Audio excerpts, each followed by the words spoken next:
नमस्कार। Sports scan के आज के संस्करण में आप सबका बहुत बहुत स्वागत। खेल जगत की तमाम खबरों का लेखा जोखा लेकर मैं हूं नवीन सक्सेना आज के इस अंक में, और आज मेरे साथ इन तमाम खबरों पर अपनी विशेष राय के साथ और चर्चा करेंगे खेल पत्रकार, खेल विशेषज्ञ कुलविंदर सिंह कंग। कुलविंदर जी, स्वागत है आपका। नवीन, नमस्कार आपको और सभी सुनने वालों को भी। नजर अब तक की खास खेल खबरों पर। 2020 क्रिकेट विश्व कप में न्यूजीलैंड ने अफगानिस्तान को पराजित किया।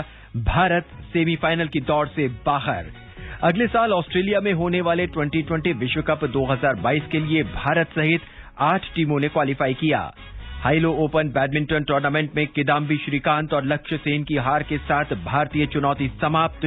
और लास्को में WTT contender table tennis tournament के महिला सिंगल्स में मनिका बत्रा को कांस्य पदक मिला। कुलविंदर जी, 2020 क्रिकेट विश्व कप में अबुधाबी में न्यूजीलैंड ने अफगानिस्तान को हराकर भारत की उम्मीदों पर पूरी तरह से पानी फेर दिया है। जीत के लिए 125 रन बनाने थे न्यूजीलैंड को, और उन्होंने 11 गेंद शेष रहते 2 विकेट खोए और अपना लक्ष्य हासिल कर दिया। अफगानिस्तान ने टॉस जीता था और 8 विकेट पर 124 रन बनाए थे। अफगानिस्तान ने टॉस जीतकर पहले बैटिंग क्यों ली थी, शायद इस पे चर्चा होनी ज्यादा जरूरी है। देखिए, सबसे बड़ी बात है नवीन ये कि ये सत्य है अब कि भारत सेमीफाइनल की दौड़ से बाहर है, और पूरा देश आज इमोशनल था, कल से इमोशनल था कि शायद अफगानिस्तान न्यूजीलैंड को पराजित कर दे और कुछ हमारे चांस बने। ये परिस्थितियां आनी ही नहीं चाहिए थी। शुरुआत के जो 2 मैच थे, जो हम पाकिस्तान से 10 विकेट से हारे, न्यूजीलैंड से 8 विकेट से हारे, उनमें से अगर एक मैच भी जीता होता तो भारत इन परिस्थितियों में नहीं होता। और भारतीय टीम इतनी बुरी नहीं है, लास्ट 4 के लिए बिल्कुल एलिजिबल टीम है जी। तो इमोशनल था, लेकिन न्यूजीलैंड की टीम बहुत सशक्त टीम है। वो खेल को खेल की तरह से खेलती है। एशिया के जो देश हैं वो इमोशनल तरीके से खेलते हैं। वो कहेंगे अब हम 100% देंगे, 150% देंगे, 200% देंगे, ऐसा नहीं करते न्यूजीलैंड वाले। आराम से खेल को खेल की तरह खेलते हैं। अगर वो हार जाते हैं तो उनके घरों पर पत्थर नहीं फेंके जाते। एशिया में कुछ ऐसी चीजें साथ जुड़ जाती है। कुलविंदर साहब, क्रिकेट को हम दिल से लगा के ज्यादा खेलते हैं। बिल्कुल दिल से लगा के, लेकिन आज जो अफगानिस्तान ने टॉस जीतने के बाद पहले बैटिंग करने का फैसला किया, मेरी समझ से बाहर है। कोई पहले बैटिंग करते हुए कितने भी रन बनाए, आपके पास एक लक्ष्य होता है। जब टीम चेज करती है तो इत्मीनान के साथ उस तरह की बैटिंग करके चेज कर सकती है। पहले अगर आप बल्लेबाजी करते हैं तो आपके पास कोई लक्ष्य नहीं है। और ये वेस्टइंडीज की टीम और अफगानिस्तान की टीम ऐसी है कि रुक के नहीं खेलते, हर गेंद को उठाने की कोशिश करते हैं। उनके ओपनर देखिए आप, मोहम्मद शहजाद थुलथुल है, मोटे हैं, लेकिन हर गेंद को उठाना चाहते हैं। शायद वो रनिंग बिटवीन द विकेट उनको पसंद नहीं है। तो आज जिस तरीके से शुरुआत में विकेट गिरते गए और दबाव बना न्यूजीलैंड के ऊपर, न्यूजीलैंड ने बनाया अफगानिस्तान के ऊपर, तो कोई ऐसा पोजीशन दिखाई नहीं दी कि जहां लगे कि हाँ ये एक बड़ा स्कोर खड़ा कर सकते।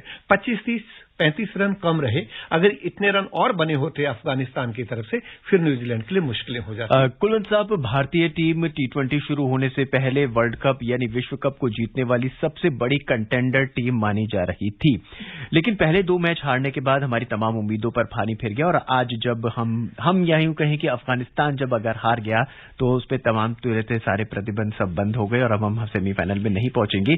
लेकिन क्या आप मानते हैं कि क्या भारतीय टीम सिर्फ और सिर्फ पेपर पर ही स्ट्रांग थी या ऑन ग्राउंड भी स्ट्रांग रखी है? ऑन ग्राउंड स्ट्रांग है। ये तो एक दिन होता है, कोई 2 मैच होते हैं, एक मैच होता है।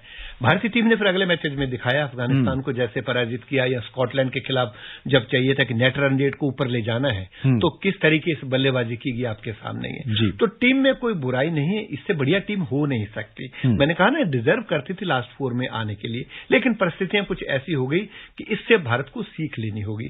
जल्दी ही 2 विश्व कप आ रहे हैं, 2022 में T20 का और 2023 में ODI का, जो कि हमारे देश में ही होना है। तो कुलविंदर साहब, कुछ खास खिलाड़ियों पर हमें नजर रखनी होगी? ये देखिए, टीम नई है। जैसे 2 बातें मैं यहां करना चाहूंगा। अभी शोएब अख्तर का कल परसों बयान आया था कि हम चाहते हैं कि भारत फाइनल में पहुंचे, हम पाकिस्तान वाले उसको एक बार फिर से हराएं। देखिए, ये मान के चल रहे हैं वो कि हम फाइनल खेलेंगे।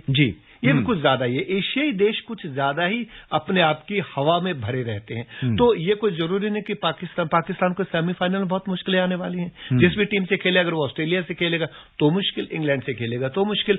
अभी पाकिस्तान दूसरे नंबर पर आ गया नेट रन रेट में, न्यूजीलैंड के 8 पॉइंट, 8 पाकिस्तान के, लेकिन न्यूजीलैंड ऊपर आ गया। तो अब उसको आज स्कॉटलैंड से अगर स्कॉटलैंड हरा देता है तो फिर पाकिस्तान को इंग्लैंड से खेलना होगा, वो भी मुश्किल है। तो जब ऊपर टॉप 4 में पहुंच जाते हैं तो कोई भी टीम किसी को भी हरा सकते हैं। दूसरा, वीरेंद्र सहवाग ने भी कहा कि 4-5 ऐसे नवोदित खिलाड़ी हैं जिनको ग्रूम करना चाहिए, वो आगे चलकर भारत के लिए 2022 के 23 के विश्व कप में काम है। जैसे ईशान किशन है, सूर्य कुमार यादव है, केएल राहुल है, ऋतुराज गायकवाड़, श्रेयस अय्यर। तो ऐसे युवाओं को अब आगे लाना होगा। बदलाव जो चाहिए, इतनी टीम बुरी नहीं, एकदम बदलाव की जरूरत है। हाँ, एक आधा गेंदबाज जैसे भुवनेश्वर कुमार इंजरी प्रोन है, उम्र भी उनके ऊपर थोड़ी हावी हो रही है, नए खिलाड़ी अच्छे आ रहे हैं तो उनको लेना होगा। तो मैं समझता हूं कि भारतीय टीम अच्छा कर सकती है, थोड़ा ध्यान देने की जरूरत है। कुलविंदर जी, हमें भारतीय चयनकर्ताओं पर सवालिया निशान से नहीं देखना चाहिए। फिर भी कहीं ना कहीं प्रश्न उठता है मन में कि ऋतुराज गायकवाड़ को क्या टीम में कहीं भी जगह नहीं थी, जबकि वो इतना अच्छा आईपीएल टूर्नामेंट खेले हैं। देखिए, आईपीएल और इस तरह के आईसीसी टूर्नामेंट में बहुत फर्क होता है, आप समझ लीजिए। सबसे बड़ी बात यह कि आईपीएल में तो बहुत से लोगों ने किया। हर्षल पटेल ने कितने 32 विकेट लिए, और खिलाड़ियों ने, संजू सैमसन, इसके अलावा आपका धवन ने बहुत अच्छी बैटिंग की। तो उसको आधार नहीं बनाया जा सकता। लेकिन युवा की हर एक पोजीशन के लिए इतने ज्यादा खिलाड़ी हैं भारत के पास कि अब चयनकर्ताओं के लिए मुश्किल हो। एक समय ऐसा था जब एक पोजीशन के खिलाड़ी नहीं मिलता था, वही लगातार खेलता था, गावस्कर, विश्वनाथ और बाकी टीम होती थी। तो अब इतना ज्यादा कंपटीशन है कि आप थोड़े से बाहर निकले तो अब आपकी वापसी के चांस कम हो जाते। तो चयनकर्ताओं के चयन के ऊपर हम कोई प्रश्न चिन्ह नहीं खड़ा कर सकते। अच्छी टीम चुनकर भेजी गई, और सबसे बड़ी बात, मैदान पर खेलना खिलाड़ियों को है, चयनकर्ताओं को नहीं। खेलना खिलाड़ियों को, कोच को नहीं। खेलना खिलाड़ियों के मेंटोर को नहीं, वो तो सिर्फ गाइड कर सकते हैं। दिन बुरा था, पाकिस्तान की टीम को बहुत ज्यादा मजबूत नहीं है। हाँ, शाहीन शाह अफरीदी ने बहुत अच्छी गेंदबाजी करी, 2.1 ओवर में पासा पलट के रख दिया, तो भारत दबता चला गया, फिर वापस आया भारत। कुलविंदर साहब, आपके पास इस समय बहुत से आंकड़े मुझे नजर आ रहे हैं, तो आपके आंकड़े अब क्या कहते हैं? अब जो टूर्नामेंट में बाकी के बचे हुए मैच हैं, और जो भारत की स्थिति तो खैर अब बहुत ही क्लियर हो चुकी है, तो अब आपके आंकड़े क्या कहते हैं? भविष्य क्या रहेगा? देखिए, भविष्य क्या है कि अब भारत को तो कल नामीबिया से खेलने की औपचारिकताएं हैं। आज पाकिस्तान स्कॉटलैंड से खेल रहा है, और पाकिस्तान पहले बल्लेबाजी कर रहा है टॉस जीतकर, ताकि वो नेट रन रेट को बढ़ाकर वापस टॉप पर आ सके। अब जो भी है, आप आगे कुआ पीछे खाई। अगर आप टॉप पे जाते हैं, आप ऑस्ट्रेलिया से खेलते हैं तो भी आपके लिए मुश्किल है, अगर आप इंग्लैंड से खेलते हैं तो भी आपके लिए मुश्किल है। तो मैं समझता हूं कि आंकड़े यही कहते हैं कि न्यूजीलैंड की टीम 2015 की फाइनलिस्ट ऑस्ट्रेलिया से हारी थी, 2019 ओडीआई के कप में वो फाइनल खेली थी, और टेस्ट चैंपियनशिप की विजेता। तो आप न्यूजीलैंड टीम को किसी भी कम नहीं। हम तो इमोशनल थे कि अफगानिस्तान हरा दे, हाय हरा दे, लेकिन नहीं हरा पाया।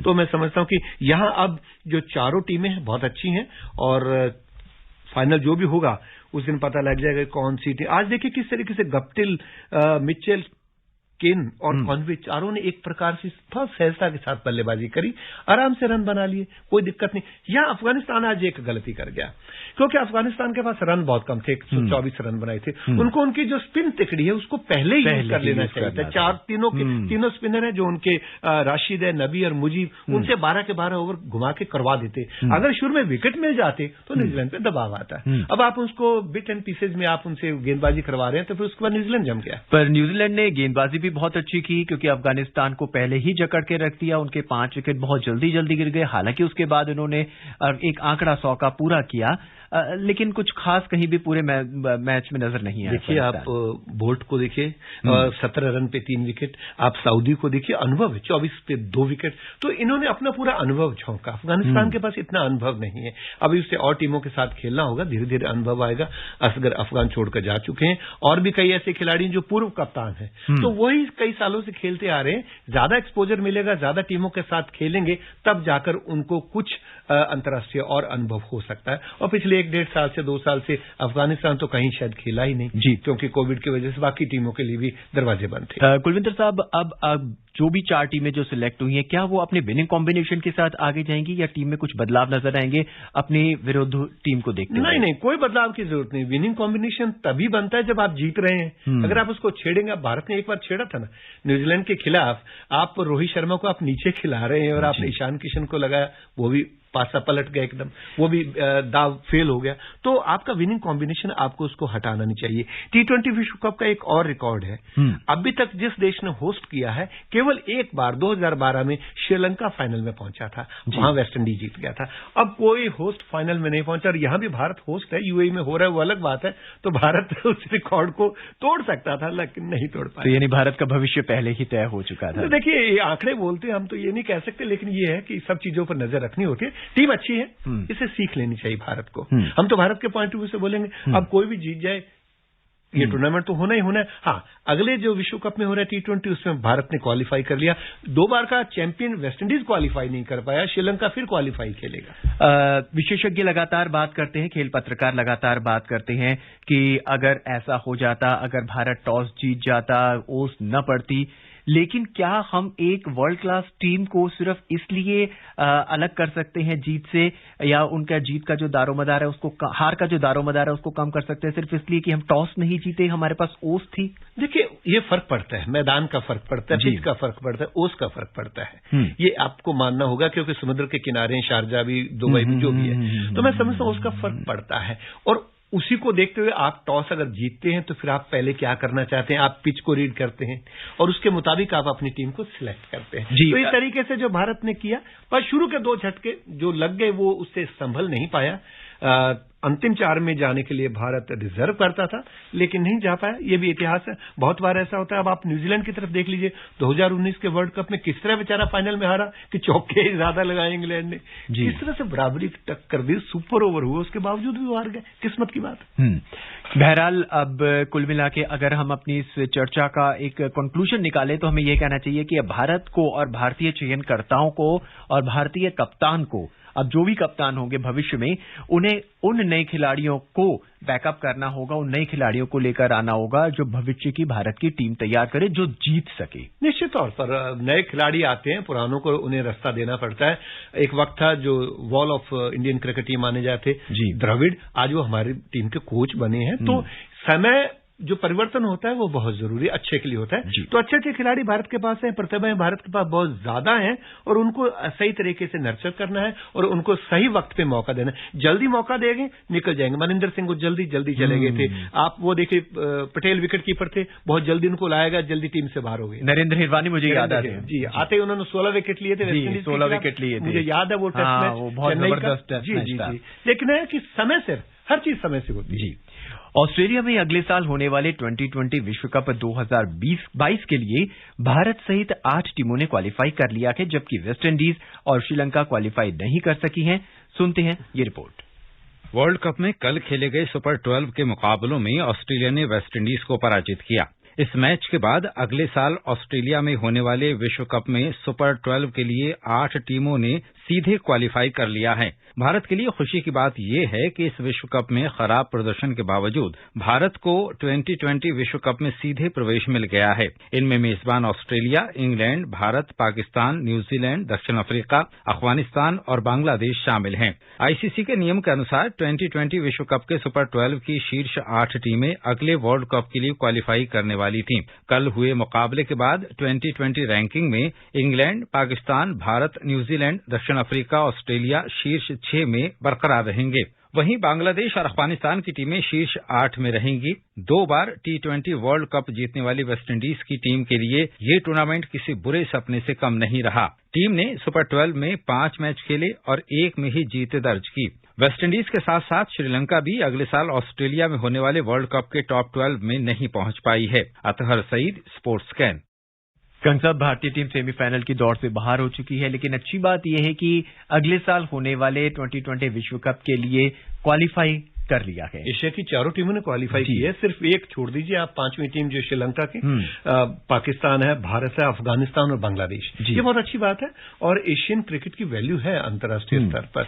बड़ी टीमें 2-3 हैं, न्यूजीलैंड, ऑस्ट्रेलिया, इंग्लैंड, थोड़ी बहुत वेस्ट इंडीज या साउथ अफ्रीका अपना कभी कभी रंग दिखाते हैं, लेकिन इनके ऊपर बहुत कुछ, और बीसीसीआई का जो बोर्ड है उसके ऊपर तो निर्भर। श्रीलंका की टीम अब एक नई उभरती हुई टीम बन रही है, और जैसा कि अभी हम ऑफ द बात कर रहे थे, वो एक बढ़ती हुई टीम है। अब इस टीम को आप कहां तक देखते हैं? ये टीम पुनरुद्धार के दौर पर है, यानी कि उसको रेवोल्यूशन हो रहा है, उसमें चेंज हो रहे हैं। कप्तान, हाँ, कप्तान देखिए आप, उनके बहुत अच्छे हैं, शनाका। इसके अलावा श्रीलंका बहुत अच्छे बल्लेबाज हैं।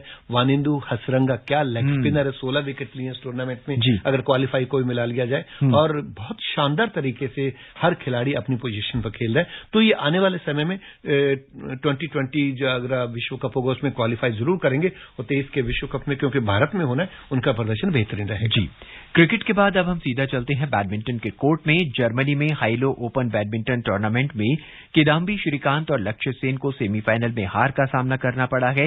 इसके साथ ही इस टूर्नामेंट में भारत का सफर समाप्त हो गया है। कल खेले गए सेमीफाइनल में लक्ष्य को सिंगापुर के लोह किन यू ने 21-18, 21-12 से पराजित किया, जबकि श्रीकांत को मलेशिया के ली जी जिया के हाथों 19-21, 20-22 से हार का सामना करना पड़ा। विश्व रैंकिंग में 39वें स्थान पर काबिज लोह ने इस साल 3 मुकाबलों में दूसरी बार लक्ष्य को शिकस्त दी है। कंग साहब, बहुत अच्छा टूर्नामेंट रहा दोनों ही खिलाड़ियों के लिए, लेकिन आखिर उन्हें हार का सामना करना आज का दिन ही खराब है। आज तो सबके सफर खत्म हो रहे हैं, चाहे इंडियन क्रिकेट टीम है, चाहे वो बैडमिंटन वाले।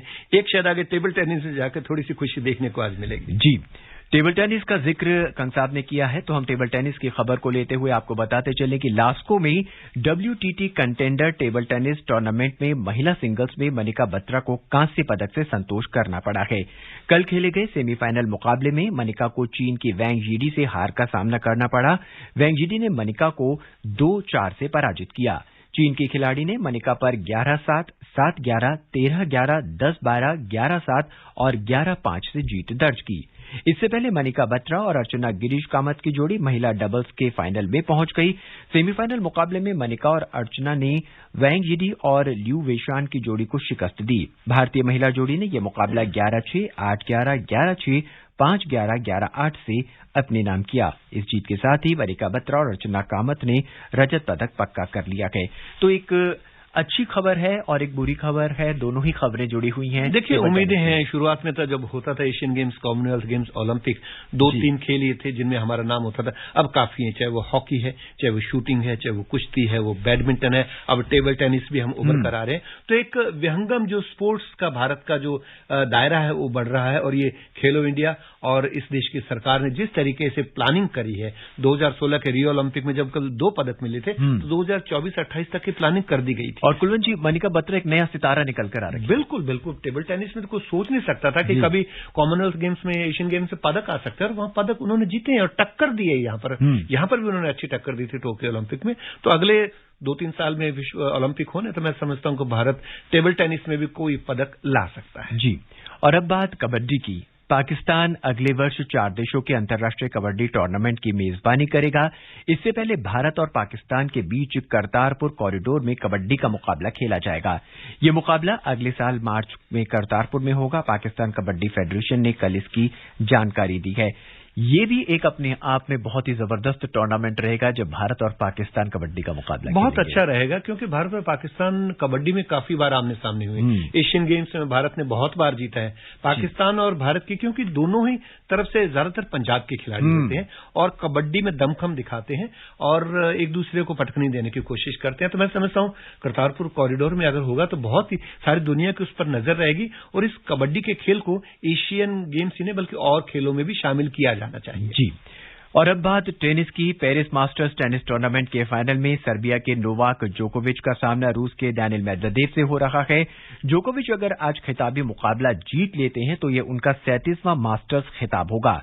कल खेले गए सेमीफाइनल मुकाबले में जोकोविच ने पोलैंड के ह्यूबर्ट हरकच को 3-6, 6-0, 7-0 से पराजित किया। जोकोविच 6ठी बार पेरिस मास्टर्स का खिताब जीतने के बहुत करीब हैं। वहीं एक अन्य सेमीफाइनल में डैनियल मेदवेदेव ने जर्मनी के जूनियर अलेक्जेंडर ज़वेरेव को 6-2, 6-2 से हराकर फाइनल में जगह बनाई। कुलविंदर जी, हमसे जुड़ने के लिए और अपनी विशेष राय देने के लिए और तमाम खबरों पर हमारे साथ चर्चा करने के लिए आपका बहुत बहुत धन्यवाद। बहुत बहुत धन्यवाद। नमस्कार। आज के इस अंक में बस इतना ही। चलते चलते एक नजर अब तक की खास खबरों पर एक बार फिर। फिलहाल हम आपको बता दें कि पाकिस्तान ने 7 रन बना लिए हैं 2 ओवर में बिना विकेट खोए। 2020 क्रिकेट विश्व कप में इस समय पाकिस्तान का मुकाबला स्कॉटलैंड से हो रहा है। न्यूजीलैंड ने अफगानिस्तान को पराजित कर दिया है। भारत सेमीफाइनल की दौड़ से बाहर हो चुका है। अगले साल ऑस्ट्रेलिया में होने वाले 2020 विश्व कप 2022 के लिए भारत सहित 8 टीमों ने क्वालिफाई कर लिया है। हाइलो ओपन बैडमिंटन टूर्नामेंट में किदाम्बी श्रीकांत और लक्ष्य सेन की हार के साथ भारतीय चुनौती समाप्त हो गई है और लास्को में WTT contender table tennis tournament के महिला सिंगल्स में मनिका बत्रा को कांस्य पदक मिला है। आज के इस अंक में बस इतना ही। मुझे यानी नवीन को दें इजाजत। नमस्कार।